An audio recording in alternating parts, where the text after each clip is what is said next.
I am going to teach the new editing error and corrections. मैं आपको आज error and correction को बताने जा रहा हूं। कुछ बच्चों ने किताब के माध्यम से पूछा है कि सर ये इस किताब में कुछ एरर दिए हुए हैं जो हमें समझ में नहीं आ रहा और कृपया हमें उस चीज़ को सर बताइए। तो मैं आप लोगों को किताब में ही दिया हुआ चीज़ को मैं बोर्ड पे लिखा हूं और उसको मैं समझा रहा हूं कि क्या क्या दिया हुआ है। आप अपनी किताब में उस चीज़ को देखेंगे और मैं आपको एरर बता रहा हूं कि एरर कौन सा है और कहां पर हमें करेक्शन करके उसको लिखना होगा और उसे ध्यान से आप लोग देखेंगे। जैसे लिखा हुआ है कि म्यूजिक मेनिया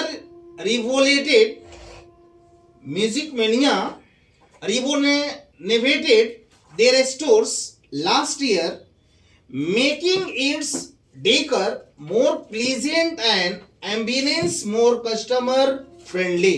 आपका क्वेश्चन इसमें दिया हुआ है, जिस क्वेश्चन को मैं पुनः किताब के माध्यम से ही पढ़ ले रहा हूं कि music mania renovated their stores last year, making its the decor more pleasant and its the ambience more customers. इसका हिंदी पहले आप लोग समझिएगा कि music mania renovated their stores last year, making its the decor more pleasant and its the ambience more the customer friendly. यानी कहने का मतलब है कि म्यूजिक मेनिया ने पिछले साल अपने स्टोर का नवीनीकरण किया। म्यूजिक मेनिया ने पिछले साल अपने स्टोर को क्या किया? नवीनीकरण किया, माने नया करना, नवीकरण किया, जिसमें इसकी सजावट अधिक सुखद और माहौल अधिक ग्रहण अनुकूल हो गया। अब देखिएगा अधिक सजावट, अब यहां पर देखिएगा लिखा हुआ है कि जिससे इसकी सजावट करने का मतलब होता है कि making its decor more pleasant. अगर कहने का मतलब है कि इसकी सजावट अत्यधिक सुखद हो गया। अब देखिएगा सुखद क्या चीज होता है? जैसे किसी चीज को आप देखते हैं, अगर आपसे कोई चीज पूछा गया है या कोई चीज आप देखते हैं और देखने के बाद अगर आपको उस चीज वह लायक लगा, अगर मन पसंदीदा लगा, तो वहां पर मैं प्लीजेंट नहीं कर सकता हूं। प्लीजेंट का अर्थ होता है सुखद। सुखद करने का मतलब क्या कि किसी चीज को आप देखकर और इत्मीनान से आप पड़े हुए हैं, आनंद ले रहे हैं। लेकिन आनंद की जहां पर अनुभूति की जो प्रधानता होती है, तो उस सेंटेंस में हमें मोर जहां पर प्लीजेंट होगा और मोर प्लीजेंट को हम क्या करेंगे? ये सुखद को बता बिल्कुल एरर में डाल देंगे और इस प्लीजेंट के जगह पर मैं क्या लिखूंगा? किसी भी चीज को देखकर उसकी अनुभूति को प्रदान करना, उसे आनंद की प्रदान करना, तो वहां पर मोर प्लीजेंट नहीं होता है, वहां पर मोर प्लीजिंग होगा। जब प्लीजिंग होगा तब आपको सुखद आनंद की प्राप्ति होगी। तो यहां पर आपको लिखना होगा कि music mania renovated their stores last year में नवीनीकरण किया है, मेकिंग इट्स द डेकर, और क्या किया? अत्यधिक सुखद का आनंद की प्राप्ति। सुखद करने का मतलब क्या? यहां पर प्लीजेंट जो है आपका यहां पर एरर बनता है और इस प्लीजेंट को जब आप प्लीजिंग में जब बदलेंगे, यहां पर जब आप प्लीजिंग में बदलेंगे तब मेरा करेक्शन सही होगा, क्योंकि यहां पर प्लीजेंट जो होता है एक सुखद डेली वेजेज पर हो जाता है, लेकिन एक सुखद प्राप्त हो जाना, अगर किसी चीज के द्वारा अत्यधिक सुखद का प्राप्ति कर लेना, तो वहां पर मेरा प्लीजेंट नहीं, वह अनुभव से जो सुखद की प्राप्ति होती है उसमें मेरा प्लीजिंग होगा। क्या होगा? प्लीजिंग होगा। तो यहां पर मेरा क्या हो गया? प्लीजेंट मेरा एरर हो गया और प्लीजिंग क्या हो गया? मेरा करेक्शन हो गया। तो आपको एक बार फिर से मैं बता देता हूं, इसमें लिखा हुआ है कि music mania renovated their stores last year, making its decor more pleasing and its ambience more customer friendly. तब इसका अर्थ हो जाता है कि म्यूजिक मेनिया ने पिछले साल अपने स्टोर का नवीनीकरण किया, जिससे इसकी सजावट, डेकर जिसको डेकोरेटेड बोलते हैं, डेकर माने सजावट, उसी को जब मैं डेकोरेटेड कर देता हूं तो मेरा क्या होता है? पास्ट फॉर्म में हो जाता है। तो डेकर अत्यधिक सुखद, अगर मान के सजावट होती है, घर में कोई शादी का माहौल रहता है और शादी के माहौल में जब डेकोरेटेड हो जाता है तो उसको आपको क्या होती है, आनंद की प्राप्ति होती है, देखने में बहुत एक अनुभूति लगती है। तो आप वहां पर प्लीजेंट नहीं कहेंगे, प्लीजिंग कहेंगे। और प्लीजिंग जब कहेंगे तब it's the ambience more the customer friendly, तब क्या होता है, और माहौल जो होता है अधिक ग्राहक अनुकूल हो जाता है। यानी जब वहां पर प्लीजिंग का व्यवहार होता है, जब वहां पर डेकोरेटेड हो जाती है तो लोगों का अट्रैक्शन बढ़ जाता है। जब अट्रैक्शन बढ़ जाता है तो वहां पर प्लीजेंट नहीं, वहां पर प्लीजिंग होती है। प्लीजेंट कभी भी मत लिखना, इसलिए यहां पर प्लीजेंट आपका इरर हो गया और इरर की जगह पर आपका प्लीजिंग करना पड़ेगा। सेकंड मैं आपको बता रहा हूं कि humour gives us and the entire differently perspective on our problem. अब यहां पर आपको बताया जा रहा है कि humour give us an entire different perspective on our problem, यानी हास्य हमें हमारी समस्याओं पर एक बिल्कुल अलग नजरिया देता है। हास्य हमें, कोई भी चीज होता है, हास्य अगर प्रदर्शन किया जाता है किसी रंगमंच के ऊपर, वहां पर बहुत सारी समस्याएं दिखाई देती है। उस हास्य में बहुत प्रकार की समस्याएं दिखाई देती है। तो वहां पर जो एंटायर जो होता है, एंटायर डिफरेंट, एंटायर का क्या होता है अर्थ, संपूर्ण, पूरा, अलग। पूरा अलग करने का मतलब क्या, जहां पर एन लगा देंगे और वहां पर इंटायर में लिखूंगा और इंटायर के साथ में जब डिफरेंट लिखूंगा तो सेंटेंस मेरा बिल्कुल गलत है। इंटायर डिफरेंट कभी नहीं हो सकता है, वहां पर संपूर्ण रूप से यानी पूरी तरह से अलग नजरिया दिखाई देती है। तो पूरी तरह से नजरिया अलग दिखाई देती है तो वहां पर क्या होगा कि इंटायर को मैं एडवर्बियल करूंगा इंटायरली। जब मैं यहां पर इंटायरली करूंगा तब यहां पर मेरा करेक्शन सही होगा, क्योंकि जब मैं वहां पर समस्या आती है हास्य में हमारी समस्याओं पर एक बिल्कुल अलग नजरिया देता है। तब बिल्कुल नजरिया अलग देने का मतलब क्या, इंटायर डिफरेंट नहीं होता, वहां पर इंटायरली डिफरेंट होगा। तब मेरा यहां पर इरर जो होगा करेक्शन में इंटायरली होगा और इंटायर क्या हो जाएगा, वहां पर गलत हो जाएगा। तो आपको यहां पर इंटायर को इरर बनाना होगा। अब यहां पर थर्ड बता रहा है, थर्ड में एक बच्चों के द्वारा पूछा गया है कि big discount on bags, your annual sale is here shop now.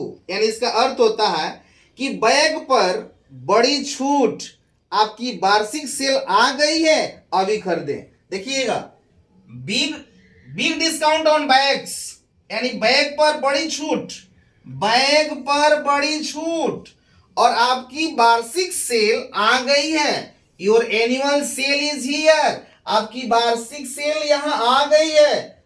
Shop now, अभी खरीदे। अच्छा ये बताइए, बैग पर छूट है और बैग पर जब छूट है तो वहां पर योर एनुअल जब हम सेल लिखेंगे इज हियर, आपकी सेल, आपकी वार्षिक सेल, अरे नहीं, वहां पर हमारी वार्षिक सेल आ गई है, आप खरीदें। आप अगर तुम्हारी कह दे, तुम्हारी सेल आ गई है, तुम्हारी वार्षिक सेल आ गई है, जब तुम्हारी वार्षिक सेल आ गई है तो हम क्या कर सकते हैं, अरे हमारी आएगी तब ना तुम खरीद सकते हो यार।